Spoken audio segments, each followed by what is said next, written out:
Hi, xin chào mọi người đã đến với kênh của Hương Vlog. Ngày hôm nay thì Hương làm một cái video đi núi nha mọi người. Đi núi bẻ măng này nọ kia. Mọi người cũng đi với Hương nhé. Hành trình đi như nào thì mọi người xem hết video này nhá. Đi thôi.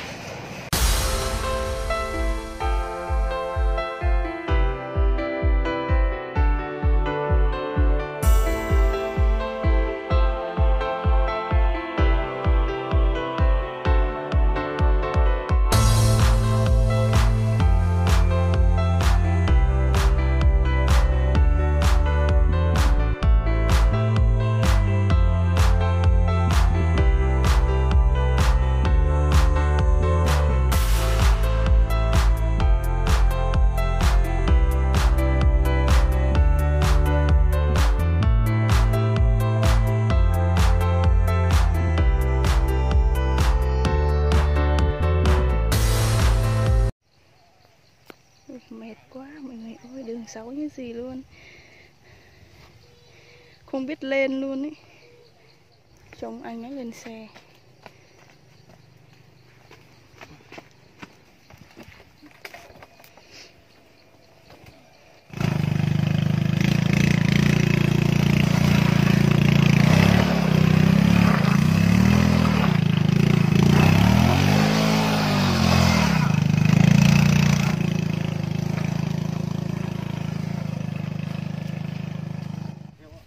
Bây giờ là tới nơi rồi mọi người. Đây là núi Chữ Aren nha mọi người. Hello. Đây này mọi người này, rau này. Rau tàu bay. Rất là nhiều luôn. Canh phụt. Pua cái này. Quả này thì người ta ăn. Quả này ăn được nè. Vừa chờ bệnh. Người đại phương mình kêu là nó pua pôi. Đó này này. Đây đó. Coi ông nào các ông canh mà thằng bộ bút lắp đường coi. Không vào vui được một năm hẳn này. Bọt đấy anh. Bọt có con bò này. Tự ra chứ.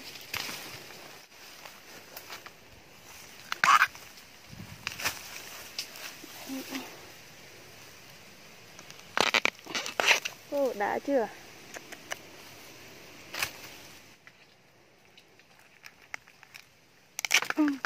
Ôi da. Ôi, nóng như gì luôn á.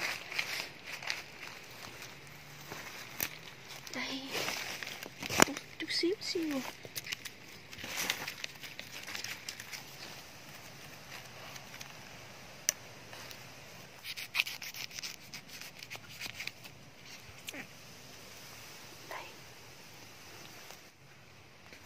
Đây nữa này.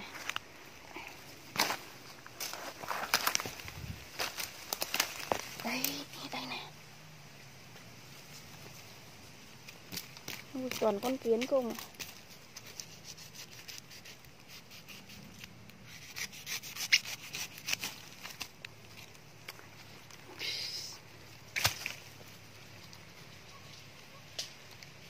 Tiếp.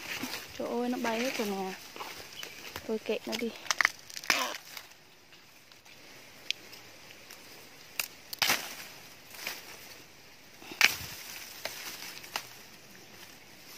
Đấy, măng le này.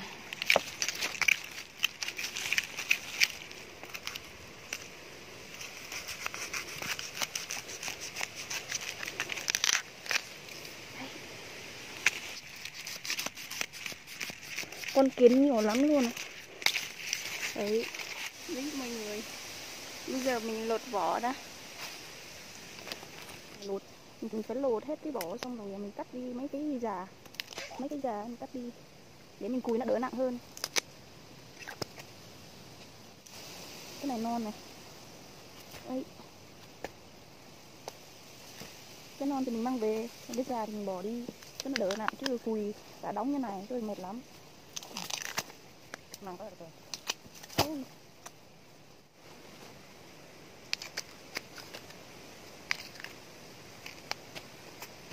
Dạ quá.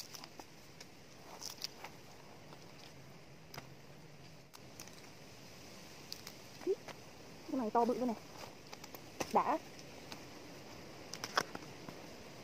Mình cắt luôn chứ lột thì đau tay lắm.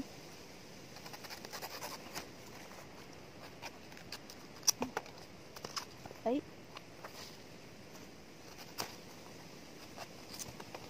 Dơ quá.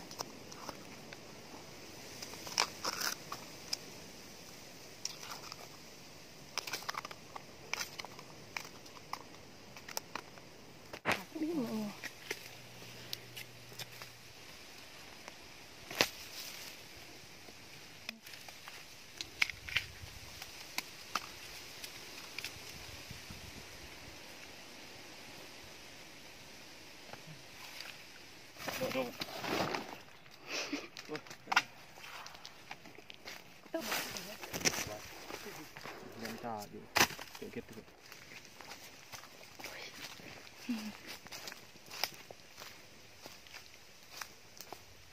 Ông vợ nó tao này xem hả?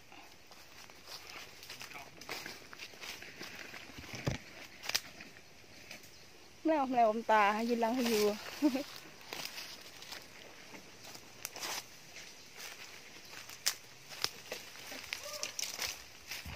Đấy mọi người, thành quả từ sáng tới trưa nha.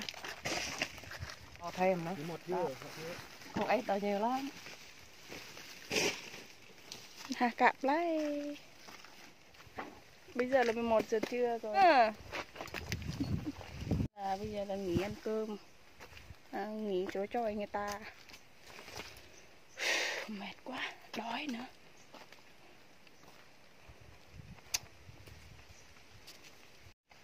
Mi bột thấy để đón đậy. Mệt quá.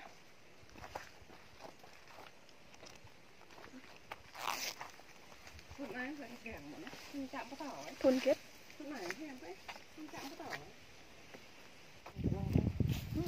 Tiếp tục.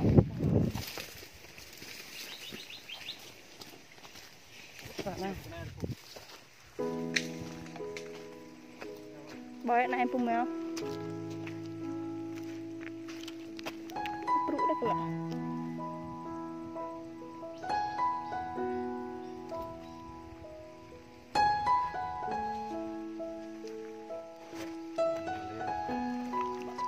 Titi pun mau Titi.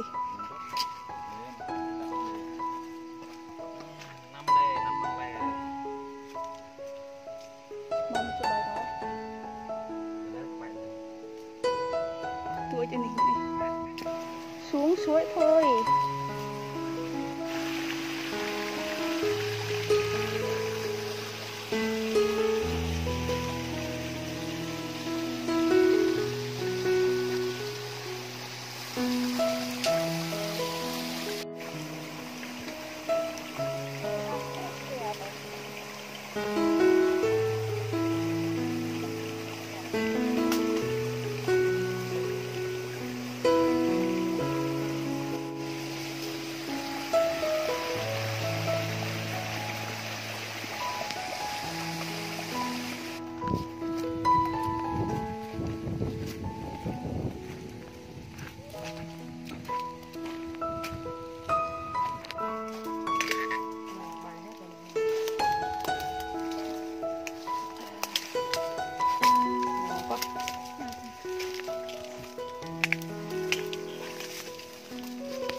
Cái dạ trầu hết.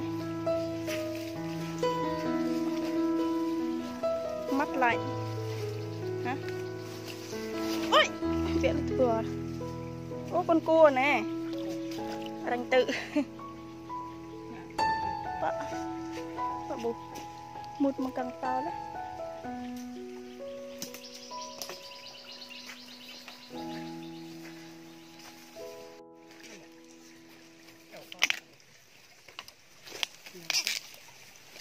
Mà là cái nó đây này.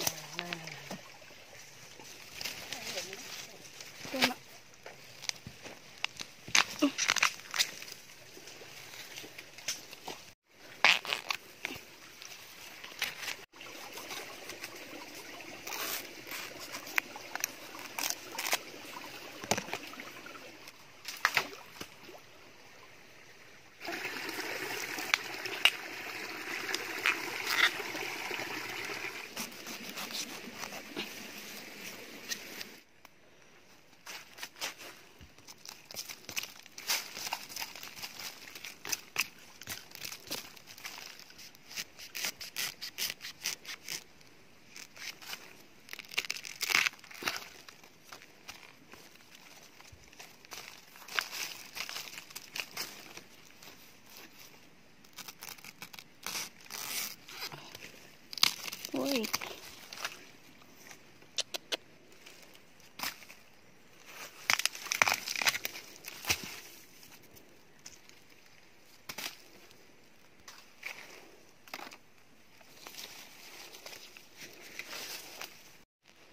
Sao mà trời tối âm u quá.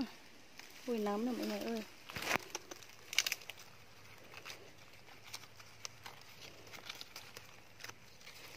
Không biết nấm gì đây nhỉ. Hái đại đi. Ăn được thì ăn, còn không ăn được thì mình dục.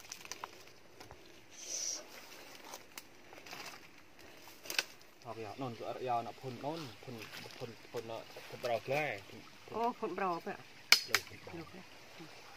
thôi là mà đào phun bò Ba Pung này. Ê, Pung, Pung, Pung.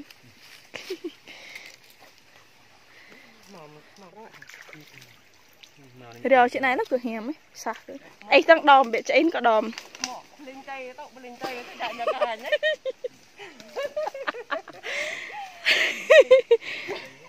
Linh tì. Mâm lên cây này mọi người, mâm lên cây già. Lên cây già phải phải keo miên nó này mình đây làm cái. Bồi, này, kêu kìa. Này. Thọ mất còn này. Cái gì cũng không biết. Ta triệt là để phun lan. Này nó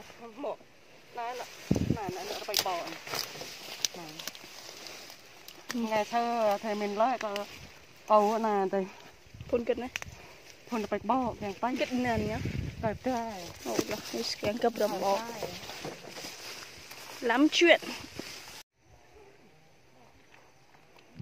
Ôi, liệt về.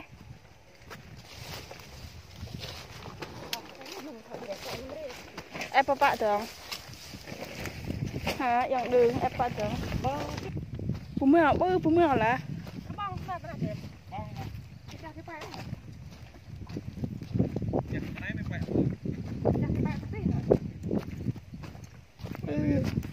Dỡ lé này nè. Dỡ léo. bao sẽ là có bẹ bụng một này này bao một nửa Phải xiêm. thiếu ạ kẹo bộ bậm tao thì Này tấm càng bục hàng ta. Nhớ bụng mưa đúng mỡ rồi. Ôi, quên miếng. cành dựa cành cắt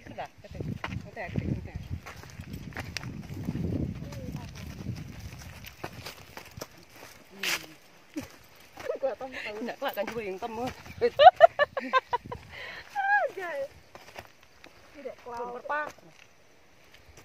mà loại này chạm hơn cái tội Mau cái xiêm. Mau kịch này. loại lê mình mà cái ao ấy. Năm cố Này nó không có Cái dao gì? Cái dao không. chẳng theo không phải. Này mình ơi. Bẩn. đặt bật cái nào làm cái bay Ôi lạnh ghê á. Quá trời lạnh luôn.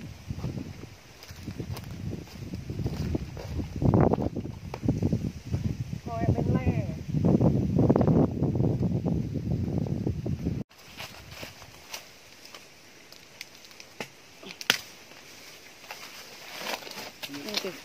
này ao nó to lắm này Có. Chúng đỡ biết vào thì cũng lo. Tụi nó ngộ lắm có chua vọc tự mồi nó Tại sao cứng á?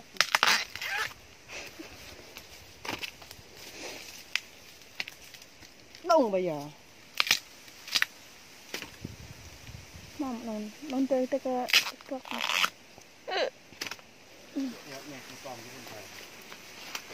mà bong lên này bẹ.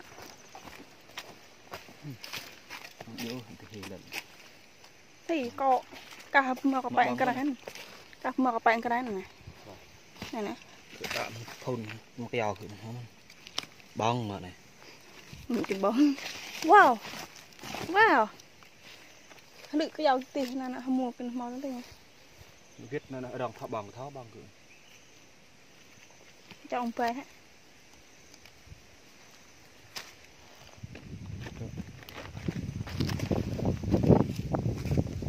Màu tôi bên nhà. Mượt.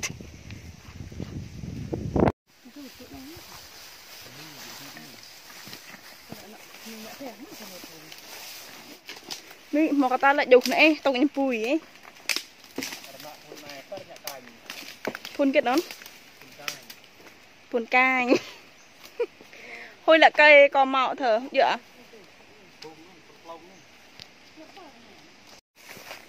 ui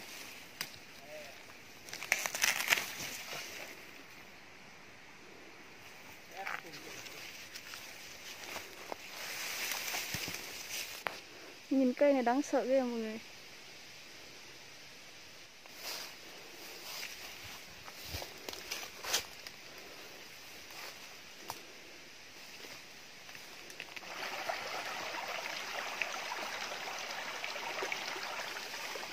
Cua còn đá không nè.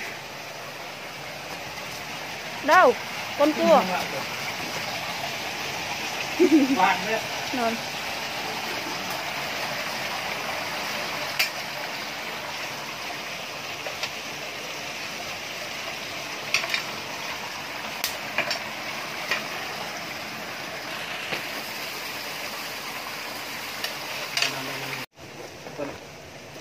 Kalau kamu mau ereng mah.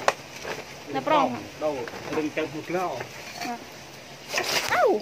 Ui, kiểu thừa được apa? Này. Đèn lăng.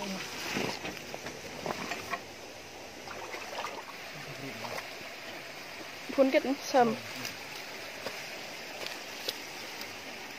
Sơn cái tầng lục linh. Cô sơn nó dài dữ.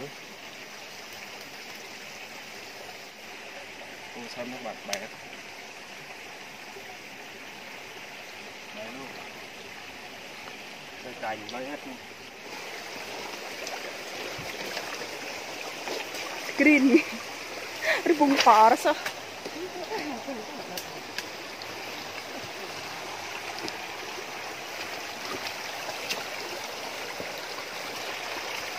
Gitu. Bung paras am. Paras am lah. Cắt hết.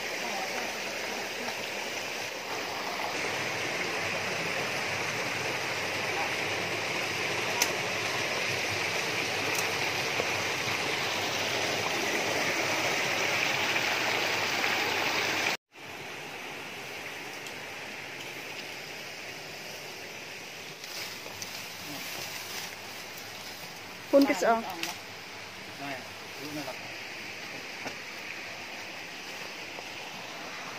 Hôi ốc cái này.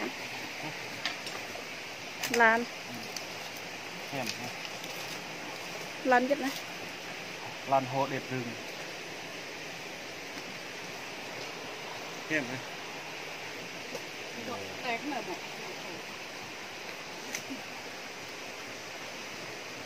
Đi mà không cẩn thận coi như là xong luôn. Đấy. Hiền nào này. Ria hả? Gừng rừng. Tầm ná tao bùi bùi. Cái này. Lạp sang nó.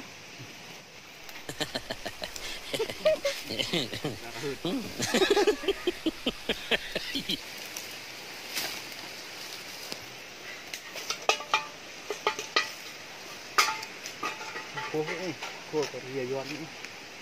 Ria tới.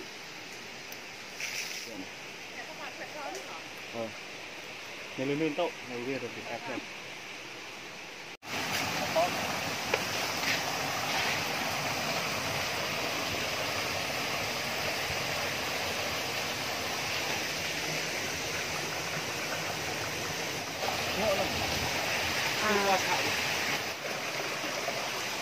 Ui, cuộn các bạn.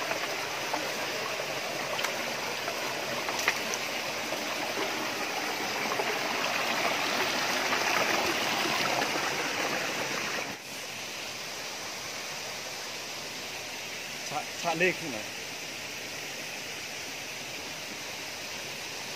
Mình mà. Mình làm bài vậy. Rồi làm bài.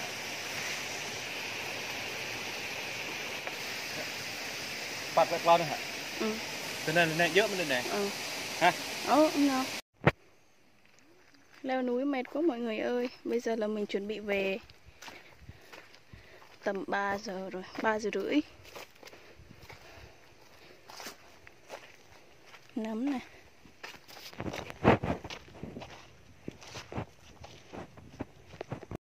Về thôi mọi người